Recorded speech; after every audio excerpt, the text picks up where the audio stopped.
Napansin nyo ba na ang season na ito ay para sa mga support heroes at marksman? Kaya naman nandito na naman ako para turuan kayo kung paano nga ba ma-counter ang strategy na ito gamit ang hero na si Lunix. Mapa early game or late game ay alam naman natin na kayang-kaya mag-carry ng hero na ito. Mapunta muna tayo sa mga items, ito nga pala ang recommended ko.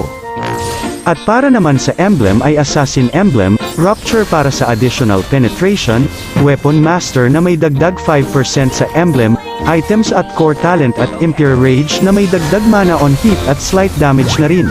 Sa ganitong setup ay magdo-dominate ka talaga sa mga solo fights at team fights.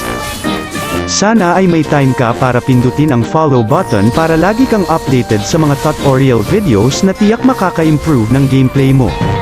At sa tingin ko'y hanggang dito na lang muna, sana'y may natutunan ka, mag-focus parati sa game dahil lahat ay pwedeng manalo sa late game, hanggang sa muli.